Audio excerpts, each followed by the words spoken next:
Hello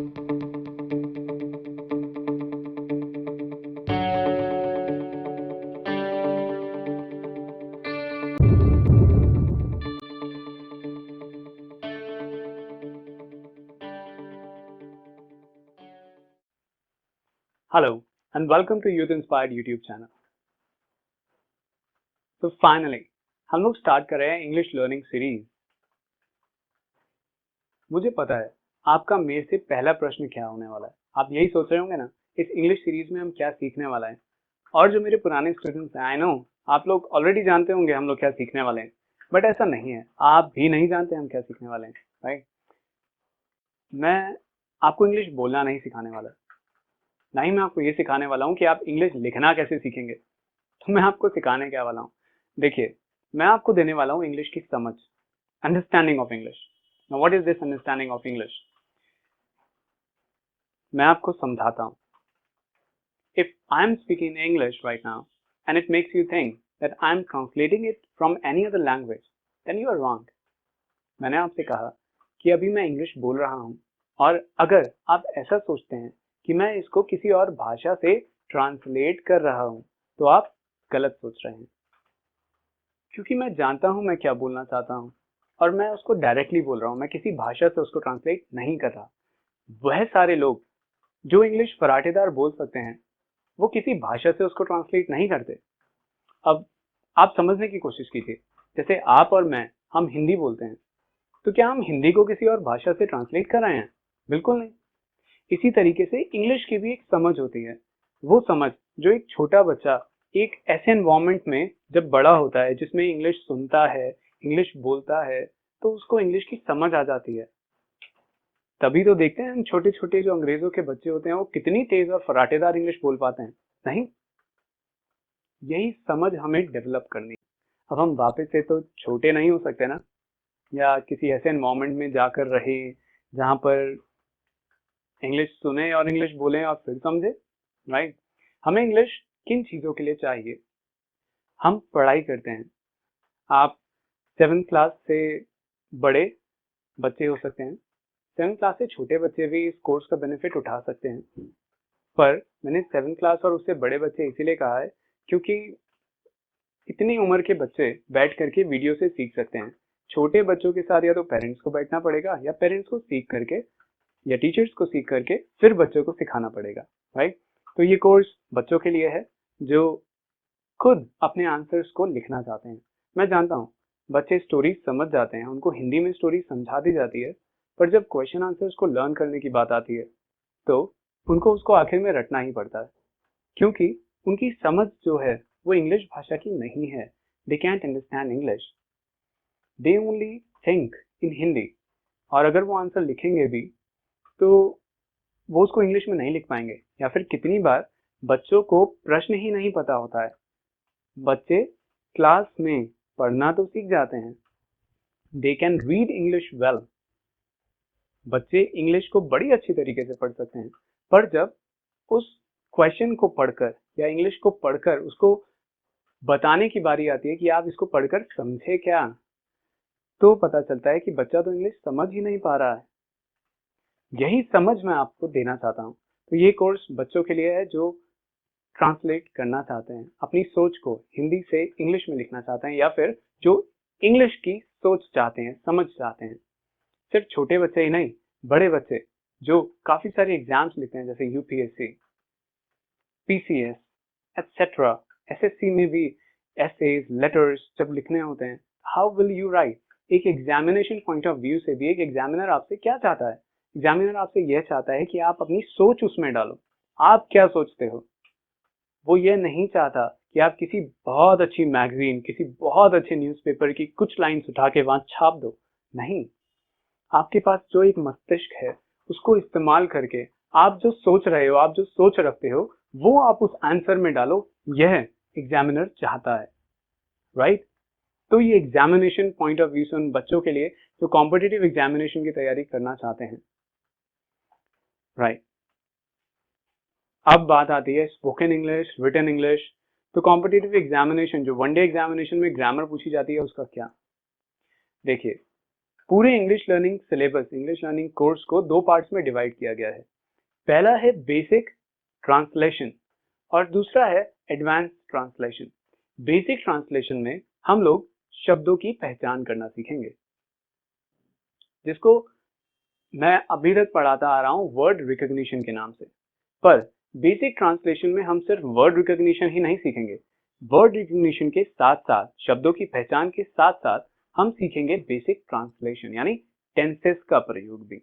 ज्यादा high level नहीं, वो हम एडवांस लेवल में देखेंगे। बेसिक ट्रांसलेशन जो हम आज से स्टार्ट करने जा रहे हैं, उसमें हम सीखेंगे वर्ड रिकॉग्निशन, शब्दों की पहचान, और साथ ही में टेंसेस, बेसिक, जिससे आपको वो सोच मिलेगी जिसकी मैं बात कर रहा हूं, जिससे आप हिंदी टू इंग्लिश ट्रांसलेट कर पाएंगे या इंग्लिश टू हिंदी ट्रांसलेट कर पाएंगे। आप वो समझ को डेवलप कर पाएंगे, क्योंकि मैंने आपसे कहा अब हम उस एनवायरनमेंट में नहीं जा सकते कि हमें वहीं सीखने के लिए मिले। तो हम क्या करेंगे, हम एक आर्टिफिशियल एनवायरनमेंट डेवलप करेंगे, जिससे हम अपनी समझ को, जो भाषा हम जानते हैं उसी से ही बनाने की कोशिश करेंगे। जैसे मैं हिंदी जानता हूं, तो हिंदी हम सभी जानते हैं, कॉमन लैंग्वेज है, राइट, हमारे भारत में, इंडिया में।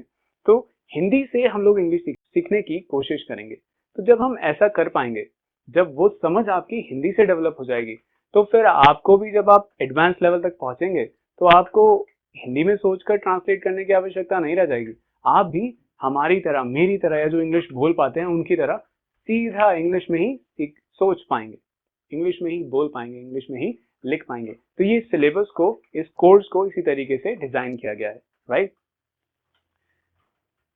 माय डियर फ्रेंड्स, अगर आपको ये इनिशिएटिव पसंद आएगा तो प्लीज वीडियो को लाइक करना बिल्कुल मत भूलिएगा और अपने फ्रेंड्स के साथ, स्टूडेंट्स के साथ शेयर कीजिएगा। यूथ इंस्पायर्ड का प्रयास यही है कि हम जो इनोवेटिव टेक्निक्स आपके लिए लेकर आ रहे हैं, उसको ज्यादा से ज्यादा लोगों तक पहुंचाया जाए, ताकि वो लोग भी सीख सकें, राइट। तो चलिए हम आज का लेक्चर शुरू करते हैं। इंग्लिश क्या है? English, what is English? मैं आपसे पूछूं इंग्लिश क्या है, या इंग्लिश को हमें कैसे सीखना है, या इंग्लिश को सीखना है तो हमें क्या सीखना पड़ेगा? आइए देखते हैं। इंग्लिश को सीखने के लिए हमें सीखना पड़ेगा पार्ट्स ऑफ स्पीच। जी हाँ, इंग्लिश में 8 पार्ट्स ऑफ स्पीच होती हैं। क्या होती है पार्ट्स ऑफ स्पीच? आइए देखते हैं। पार्ट्स ऑफ स्पीच, मैं आपसे जो भी कह रहा हूं, फॉर एग्जाम्पल मैं एक स्टेटमेंट लिखता हूं, आई एम टीचिंग, ये एक स्टेटमेंट है, राइट। अब इस स्टेटमेंट में आई एक शब्द है, एम एक शब्द है और टीचिंग एक अलग शब्द है। आई एम टीचिंग का अनुवाद होता है हिंदी में, इसका अर्थ है मैं पढ़ा रहा हूं, आई एम टीचिंग, राइट। इसके अलग अलग 3 शब्द हैं, आई एम टीचिंग, राइट। ये एक स्पीच है जो मैंने आपसे बोली, राइट। यह एक स्पीच है, जो भी मैं बोल रहा हूं, जो मैं लिखना चाहता हूं, जो मैं आपको बता रहा हूं, वो क्या है? वो सब एक स्पीच है, राइट। तो इसी स्पीच के जो पार्ट कर दिए मैंने, इनको बोलते हैं हम पार्ट्स ऑफ स्पीच। तो हर एक सेंटेंस, चाहे वो कितना ही छोटा हो या कितना ही बड़ा हो, उसको मैं 8 पार्टों में तोड़ सकता हूं, 8 पार्ट्स। पार्ट्स ऑफ स्पीच कितने तरीके की होती है? 8। आप देख सकते हैं कौन कौन से होते हैं parts of speech. Noun, pronoun, verb, adjective, adverb, preposition, conjunction, articles, या कहीं पे आप इसको डिटरमाइनर्स के नाम पे भी पढ़ सकते हैं, या फिर आर्टिकल्स और डिटरमाइनर्स की जगह कुछ किताबों में इंटरजेक्शंस भी दिए होते हैं, राइट। तो ये है हमारी 8 पार्ट्स ऑफ स्पीच। पूरी की पूरी English in 8 parts of speech से मिलकर बनी है। आपके मुश्किल से मुश्किल कॉम्पिटिटिव एग्जामिनेशन के क्वेश्चन सिर्फ इन 8 पार्ट्स ऑफ स्पीच की डिटेल्ड नॉलेज से यूं क्लियर हो सकता है, इतना आसान है। तो सीखना शुरुआत करने से पहले क्या आप मुझे बताएंगे, आर यू एक्साइटेड? क्या आप सीखने के लिए तैयार हैं? जी हाँ, मैं आप ही से पूछ रहा हूँ, क्या आप सीखने के लिए तैयार हैं? Do you have that passion inside you? शुरुआत करने से पहले मैं आपको एक चीज जरूर बोलूंगा, क्या? अगर आप सीखना नहीं चाहते तो दुनिया में कोई भी, स्वयं ईश्वर ही क्यों ना आ जाए, वो भी आपको नहीं सिखा पाएंगे। और अगर आप सीखना चाहते हैं, आप वीडियो देख रहे हैं, मैं निश्चित तौर पर कह सकता हूं आप सीखना चाहते हैं। तो अगर आप सीखना चाहते हैं तो आपको फिर कोई भी नहीं सीखने से रोक सकता, राइट? तो चलिए, पैशन, वो जो एनर्जी है जो अभी आप मेरी बातों से महसूस कर रहे हैं, उस एनर्जी को जरूर बनाए रखिएगा, उसको कम होने मत दीजिएगा। Focus, right? फोकस। चलिए हम शुरू करते हैं पार्ट्स ऑफ स्पीच से। सीखना शुरू करते हैं। ये है क्या? हमने आपको बताया था कि हम सीखेंगे बेसिक ट्रांसलेशन। मैं आशा करता हूं आपने अपने टूल्स तैयार करके रखे होंगे, अपनी नोटबुक, पेन, राइट? नोट्स हर लेक्चर के आप इंडिविजुअली बनाते रहिएगा और उनको टाइम टू टाइम रिवाइज करते रहिएगा। यही एक तरीका है सीखने का, और प्रैक्टिस एक तरीका है उसको अपने अंदर लेकर आने का, वो सोच हमें देने का, वो थिंकिंग हमें देने का। प्रैक्टिस, सिर्फ ज्ञान लेकर के उसको एक जगह रख देना, वो ज्ञान यहाँ नहीं आएगा जब तक वो आपके अंदर नहीं जाए। अंदर जाने के लिए आपको करनी पड़ेगी ढेर सारी प्रैक्टिस। चलिए हम शुरू करते हैं, right? Basic translation. Basic translation जैसे मैंने आपको बताया, हम सीखेंगे वर्ड रिकग्निशन और टेंसेस। टेंसेस हम अभी के लिए छोड़ते हैं, राइट?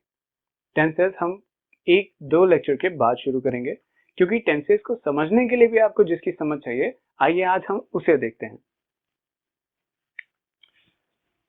क्या आप जानते हैं, एक अगर छोटा, सबसे छोटा सेंटेंस, दुनिया का सबसे छोटा सेंटेंस अगर मुझे बनाना हो तो वो किन चीजों से मिलकर बनता है? आइए मैं आपको बताता हूं। सेंटेंस, एक सेंटेंस मिलकर बनता है सब्जेक्ट, वर्ब और ऑब्जेक्ट से। Subject, verb, object, right? अब ये सब्जेक्ट क्या होता है?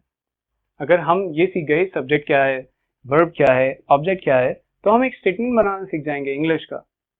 आइए देखते हैं सब्जेक्ट क्या होता है। सब्जेक्ट होता है नाउन या फिर प्रोनाउन, ठीक है? ऑब्जेक्ट क्या होता है? आपको पता है, ऑब्जेक्ट भी या तो नाउन होता है या फिर प्रोनाउन होता है।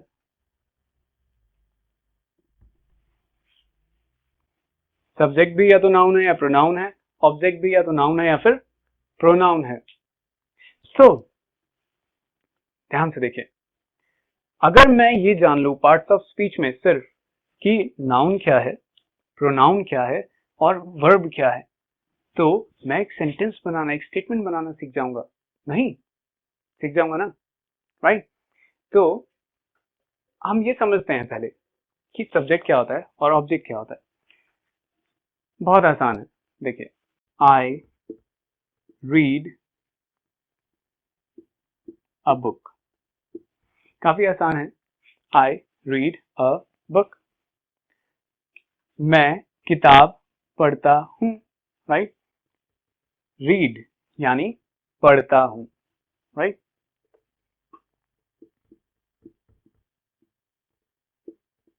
ओके, आई, मैं, बुक, किताब, ओके? ये एक सेंटेंस है जिसका अर्थ है मैं किताब पढ़ता हूं या मैं एक किताब पढ़ता हूं, ओके? क्रिया, वर्ब, वर्ब होती है क्रिया। ध्यान दीजिएगा, हम समझने की कोशिश कर रहे हैं सब्जेक्ट और ऑब्जेक्ट। बहुत आसान है, आप थोड़ा बस ध्यान दे दीजिएगा। आई रीड अ बुक मतलब मैं किताब पढ़ता हूं, जिसमें रीड यानी पढ़ना होता है। तो रीड यहां पर है पढ़ता हूं, तो पढ़ना हमारी क्या हो गई? क्रिया। वर्ब, वर्ब का अर्थ होता है जो काम हो रहा है, क्रिया, राइट? तो रीड। अब किताब को कौन पढ़ रहा है? किताब को कौन पढ़ रहा है, राइट? तो जो काम कर रहा होता है एक सेंटेंस के अंदर वो होता है हमारा सब्जेक्ट। ठीक है, हमारा सब्जेक्ट क्या होता है एक सेंटेंस के अंदर जो काम कर रहा है। जैसे यहाँ पर कौन काम कर रहा है, आई यानी मैं, तो आई क्या हुआ हमारा सब्जेक्ट। यहाँ पर सब्जेक्ट क्या हुआ, आई। ठीक है, ऑब्जेक्ट कैसे देखते हैं एक सेंटेंस के अंदर, एक सेंटेंस के अंदर रीड जो क्रिया है, पढ़ता हूं राइट, क्या पढ़ता हूं, किताब पढ़ता हूं राइट। पढ़ने का काम मैं कर रहा हूं, पर किसको पढ़ रहा हूं या क्या पढ़ रहा हूं, ये क्रिया, पढ़ने का काम किस चीज के द्वारा किया जा रहा है, किताब। इसीलिए इसको बोलते हैं एक ऑब्जेक्ट। ऑब्जेक्ट अगर साइंस में भी आप देखो तो किसे बोलते हैं, कोई भी वस्तु जिस पर एक्सपेरिमेंट किया जा रहा होता है ना, उसी को ऑब्जेक्ट बोलते हैं ना। इसी तरीके से यहाँ पर भी क्रिया किस पर की जा रही है, किताब पर की जा रही है, बुक पर की जा रही है, इसीलिए इस बुक को क्या बोला है, ऑब्जेक्ट। तो हमने दो चीजें सीख ली अभी, क्या, सब्जेक्ट, एक सेंटेंस के अंदर सब्जेक्ट उसे कहा जाता है जिसकी बात हो रही हो। जैसे यहाँ पे मेरी बात हो रही है, मैं कर रहा हूँ, जो काम करने वाला होता है राइट। तो सब्जेक्ट हुआ जो काम कर रहा है, जैसे इस स्टेटमेंट में सब्जेक्ट है आई यानी मैं। रीड अ बुक, रीड यानी पढ़ना एक क्रिया हो गई, काम जो काम हो रहा है वो वर्ब होता है राइट। अ बुक एक किताब पढ़ रहा हूं राइट। तो पढ़ा क्या जा रहा है, एक किताब को पढ़ा जा रहा है, पढ़ कौन रहा है, मैं पढ़ रहा हूं राइट। तो जो काम कर रहा है वो सब्जेक्ट, आई यहां पर हुआ सब्जेक्ट, अ बुक जिसको पढ़ा जा रहा है वो हुआ ऑब्जेक्ट। बस इतनी सी बात समझनी है आपको, इतना आपने समझ लिया। ये समझने के बाद चलिए हम अपनी पार्ट्स ऑफ स्पीच पे काम करना शुरू करते हैं। तो पहली पार्ट्स ऑफ स्पीच जो आज इस लेक्चर में हम कवर करेंगे वो है नाउन। आइए नाउन देखते हैं। ओके, हम स्टार्ट कर रहे हैं नाउन से। जब पूछा जाता है नाउन बताइए, नाउन की डेफिनेशन बताइए, तो हम क्या बोलते हैं, a noun is the name of a person, place, animal और थिंग। नाउन जिसको हिंदी में बोला जाता है संज्ञा।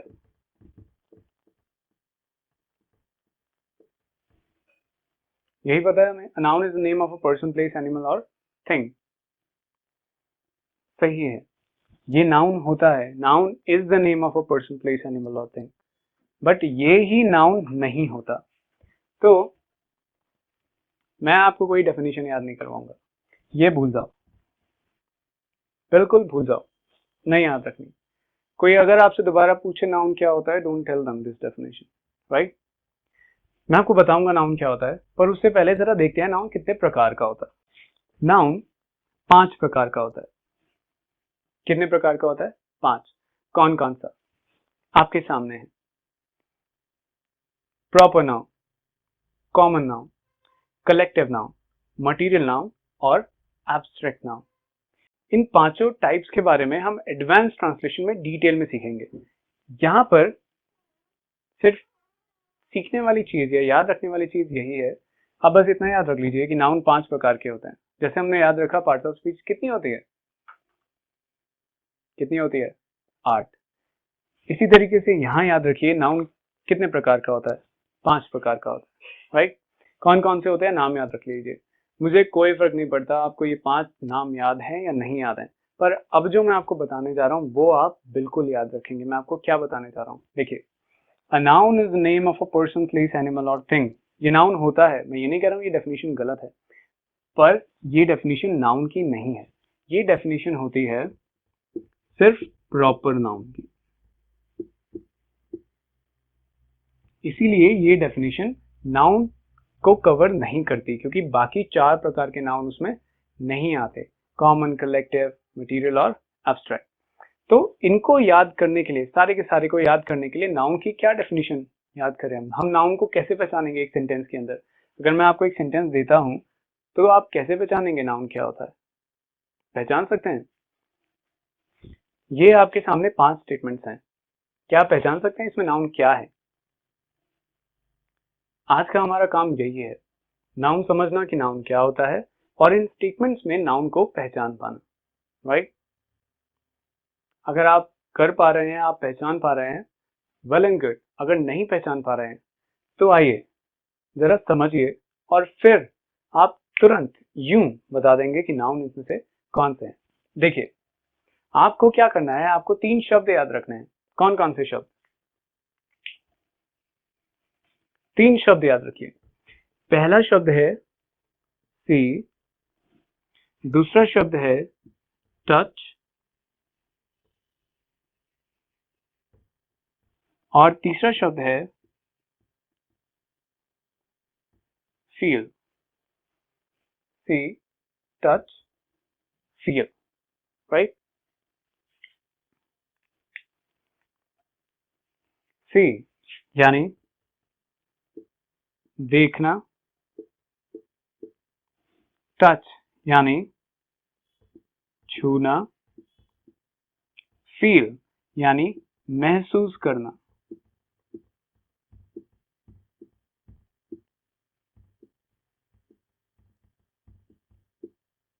अब ये क्या है सी, टच और फील, मैं बताता हूं आपको। देखिए, नाउन को पहचानने के लिए या नाउन की परिभाषा बहुत सरल है। क्या है? वह सारी चीजें या वह सब कुछ जिसे आप देख सकें, छू सकें या महसूस कर सकें, नाउन है। Anything and everything that you can see, touch और फील इज अ नाउन। हो गई ना बहुत आसान? कैसे आसान हुई? अपने आसपास देखिए, कितनी सारी चीजें आप देख सकते हैं। आप मुझे देख सकते हैं, I'm a boy, or you can say I'm a man. So what is a man? Or what is a boy? It's a noun. आप मेरी शर्ट देख सकते हैं, what is it? It's a noun. Pen देख सकते हैं, noun. Board देख सकते हैं, noun. छू सकते हैं, noun. शर्ट छू सकते हैं, noun. Board, noun. जिस पेन से आप लिख रहे हैं, noun. जिस कॉपी में आप लिख रहे हैं, noun. Everything around you that you can see is noun. आप एक रूम में बैठे हैं, रूम को देख पा रहे हैं, noun. विंडो देख पा रहे हैं, नाउन। दरवाजा देख पा रहे हैं, नाउन। बल्ब देख पा रहे हैं, नाउन। फैन देख पा रहे हैं, नाउन। सारी चीजें जिनको आप छू सकते हैं, नाउन। जिनको आप देख सकते हैं, नाउन। तीसरी चीज जिनको आप महसूस कर सकते हैं। क्या महसूस कर सकते हैं? झूठ। झूठ को देख सकते हो क्या? नहीं। झूठ को छू सकते हो क्या? नहीं। पर महसूस कर सकते हो, समझ सकते हो। समझ, समझ, आपकी समझ, आपके विचार, थॉट। ना हम उनको देख सकते हैं, ना हमको छू सकते हैं, पर उनको महसूस कर सकते हैं। आप खुश हो, खुश, राइट? तो जो खुशी है, वो खुशी क्या हुई? खुश होता है हैप्पी, खुशी होती है हैप्पीनेस। तो हैप्पी तो नाउन नहीं हुआ, पर खुशी, क्योंकि हैप्पी होता है खुश और हैप्पीनेस होता है खुशी, राइट? तो खुशी महसूस करते हो ना, फील। तो खुशी क्या हुई? Happiness, noun, right? तो इट्स सो सिंपल। आपको याद करने की आवश्यकता ही नहीं है 5 प्रकार के नाम। नाउन जानने के लिए आपको सिर्फ 3 शब्द याद रखने हैं। Everything and anything that you can see, touch और feel, it is a noun. ठीक है? अब एक सेंटेंस में जो भी शब्द आपके पास आए, आप देखिए, क्या आप उन्हें देख सकते हैं, या आप उन्हें छू सकते हैं, या आप उसे महसूस कर सकते हैं। अगर इन तीनों में से कुछ भी कर पा रहे हैं तो वो क्या हुआ? एक नाउन, राइट? मुझे आशा है कि आप नाउन तो एक सेंटेंस में बड़ी आसानी से पहचान लेंगे, राइट? चलिए, ये थी एक चीज, एक पॉइंट नाउन को पहचानने के लिए। सी यानी देख पाना, टच यानी छू पाना और फील यानी महसूस कर पाना। अब हम देखते हैं दूसरा पॉइंट नाउन को पहचानने के लिए। पहला पॉइंट हमने देखा सी, टच एंड फील। ये 3 शब्दों को याद रखेंगे और हम पता चल गया नाउन क्या है। दूसरा पॉइंट, और दूसरा इंपॉर्टेंट पॉइंट क्या है? देखिए, अब और 3 शब्द लिखता हूं, ए एंड द। मुझे पता है आप सभी लोग जानते हैं ये 3 शब्द क्या हैं। क्या बोलते हैं इनको? इनको बोलते हैं हम आर्टिकल।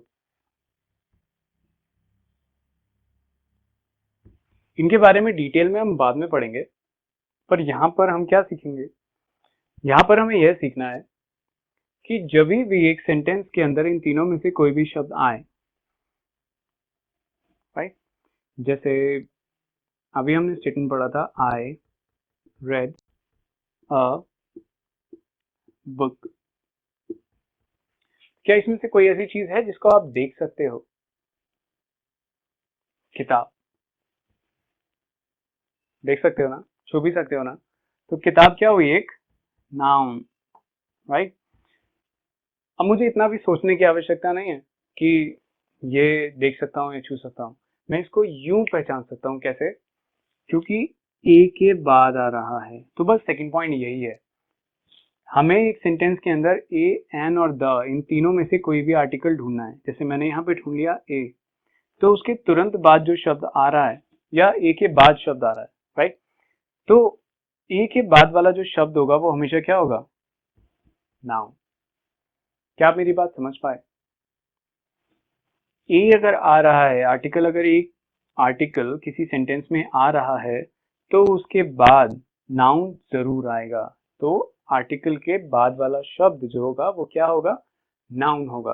तो चाहे आप इस शब्द का अर्थ जानते हो या नहीं जानते हो, आप तुरंत बता सकते हो कि यह क्या एक नाउन है, राइट। तो ये 2 पॉइंट्स आपको दिमाग में रखने हैं और आपने पढ़ लिया है नाउन, राइट। अब ये जो 5 सेंटेंसेस हैं, आइए इन 5 सेंटेंसेस में क्या अब आप खुद बता सकते हैं नाउन कौन सा है? देखते हैं। यही 5 स्टेटमेंट्स हैं, राइट। चलिए पहला स्टेटमेंट मैं आपके लिए करके दिखाता हूँ, मैं बताता हूँ जो हमने अभी सीखा है उसको किस तरीके से अप्लाई करना है। पहला रूल हमने देखा, सी, टच एंड फील। पहला स्टेटमेंट है मदर, यानी माँ जी, मदर। तो आप अपनी माँ जी को देख सकते हैं, छू भी सकते हैं, तो मदर क्या हुआ? Noun, right. लव्स, प्यार करना, her children, okay. Loves noun हुआ क्योंकि हम प्यार महसूस करते हैं। आपने बिल्कुल सही कहा, लव हम महसूस करते हैं और लव नाउन होता है। पर लव नाउन भी होता है और लव वर्ब भी होता है। यहाँ पर लव क्रिया है। मैंने आपको बताया ना, एक सेंटेंस में क्या क्या चाहिए होता है? एक सब्जेक्ट चाहिए होता है, एक वर्ब चाहिए होता है और एक ऑब्जेक्ट चाहिए होता है ना। तो यहाँ पर मदर नाउन है, लव्स वर्ब है, राइट। ये जब हम वर्ब सीखेंगे तो आप समझ पाएंगे। अभी हमें क्या ढूंढना है? सिर्फ नाउन। तो यहाँ पर आपकी दुविधा को क्लियर करते हैं, मैंने आपको बताया लव्स जो है वो नाउन नहीं है, वो क्या है? क्रिया है, यानी वर्ब है। तो हर चिल्ड्रन, अब बच्चे, चिल्ड्रन नाउन है या नहीं है? बच्चों को देख सकते हैं ना, छू भी सकते हैं ना, तो नाउन हुआ ना। Children is also a noun, right. Okay, shut the door, कुछ ऐसा है जिसको देख और छू सकते हैं? Exactly, door. तो डोर क्या हुआ? नाउन, है ना। प्लीज क्लोज द विंडो, कुछ है जिसको छू सकते हैं, देख सकते हैं? विंडो, एग्जैक्टली, क्या हुआ? नाउन, है ना। Jatin was not a teacher, okay. अच्छा, मेरा नाम जैनेन्द्र कुमार है, तो अगर मैं बोलूं जैनेन्द्र कुमार यानी मैं, तो क्या मुझे देख पा रहे हो आप? दुविधा में हो? देख पा रहे हो ना, छू भी सकते हो अगर मैं बाहर आ जाऊं कैमरे से, राइट। तो मैं और मेरी तरह हर किसी का नाम, आपका नाम क्या हुआ? एक नाउन, क्योंकि हम उस व्यक्ति को देख भी सकते हैं और छू भी सकते हैं। तो जतिन क्या हुआ? एक noun. Was not a teacher, teacher क्या आया यहाँ पे? मैंने तो यहाँ ये देखा ही नहीं, द। जब द आ गया तो उसके बाद क्या हुआ? नाउन। यहाँ क्या आया? द, तो उसके बाद क्या हुआ? Window, noun. यहाँ पे क्या आया? के बाद टीचर है, तो ये क्या हो गया? नाउन। राघव, फिर से नाम आ गया, तो ये क्या हुआ? एक noun. Is my best friend, तो क्या आप अपने बेस्ट फ्रेंड को देख पाते हो? सोच रहे हो? जी हाँ, देख पाते हो। तो बेस्ट फ्रेंड भी क्या हुआ? एक नाउन। देखिए कितना आसान है। हमने क्या पहचान लिया? हमने यहाँ पे ये सीखा कि नाउन को कैसे पहचानते हैं, नाउन क्या है और नाउन को किस तरीके से पहचाना जाता है। अभी हम ट्रांसलेशन नहीं कर पाएंगे क्योंकि अभी हमें दो और इंपॉर्टेंट चीजें सीखनी है। वो क्या है? प्रोनाउन और वर्ब, राइट? तो वर्ब और प्रोनाउन हम लोग नेक्स्ट लेक्चर में कवर करेंगे और फिर हम उसके बाद बेसिक ट्रांसलेशन का अपना सफर स्टार्ट कर सकते हैं, राइट? लेक्चर खत्म करने से पहले मैं आपको देता हूँ 5 स्टेटमेंट। इसमें आपको नाउन लिख कर रखना है। जैसे हमने इन स्टेटमेंट्स में नाउन ढूंढा है, वैसे ही आपको उन स्टेटमेंट्स में भी नाउन लिख कर रखना है, राइट? तो आप नाउन लिखिए, आप उन स्टेटमेंट्स में नाउन लिखिए। हम मिलते हैं अगले लेक्चर में, राइट? अगर आपको हमारा लेक्चर पसंद आया, आपको सीखने के लिए मिला, कुछ नया सीखने के लिए मिला और आपका उत्साह बरकरार रहा, तो प्लीज हमें लाइक जरूर दीजिएगा और अच्छा लगा तो भी कमेंट कीजिएगा। और अगर आपको कुछ कमी लगती है जो आप चाहते हैं हम सुधारें, तो प्लीज वो भी कमेंट्स में हमें जरूर बताइएगा, right? See you in the next video. Thank you.